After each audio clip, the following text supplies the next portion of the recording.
అంటే ఇప్పుడు ప్రజలకు కూడా ఒక డౌట్ ఉంది. ఇప్పుడు కౌన్సిల్‌లో మిమ్మల్ని ఎలక్ట్ చేసిన తర్వాత మీరు ఇండిపెండెంట్‌గా వ్యవహరించగలరా? ఈ డిమాండ్‌లు సాధించుకు రాగలరా? అనేటువంటి డౌట్ ఉంటది. టీచర్స్ కాన్స్టిట్యుయెన్సీకి సంబంధించి. ఏం చెప్తారు మీరు ఒక యూనియన్ లీడర్‌గా ఎట్ ద సేమ్ టైమ్ ఇప్పుడు ఒక పొలిటికల్ ఎంట్రీనే అనుకుందాం ఇది. ఎందుకంటే రాజకీయ పదవిగానే దాన్ని చూడాలి కాబట్టి. మీరేం హామీ ఇస్తారు మీ ఓటర్స్‌కి ప్రధానంగా? తప్పకుండా ఏందంటే, ఇవాళ గతంలో అంటే ఒక రాష్ట్ర అధ్యక్షుడిగా నేను పనిచేస్తున్న సందర్భంలో, నేను రాష్ట్ర అధ్యక్షుడిగా బాధ్యతలు చేపట్టిన రోజున చాలా పరిస్థితి సంఘాల ఉనికికే ప్రమాదకరమైనటువంటి పరిస్థితులున్నాయి ఆ రోజు. ఓకే. ఆ రోజు సంఘాలకు ఓడి గూడా ఆ ప్రభుత్వం ఇవ్వలేదు. హ్మ్. హ్మ్. అంటే రాష్ట్ర అధ్యక్ష కార్యదర్శులకు, గుర్తింపు పొందిన ఉపాధ్యాయ సంఘాలకు ఓడి సౌకర్యం ఉంటుంది. Other okay. డ్యూటీ. అంటే ఓకే.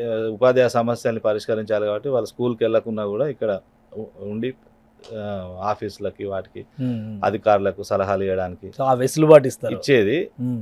రద్దయిన సందర్భం నేను అధ్యక్షుడిగా వచ్చింది. ఓకే.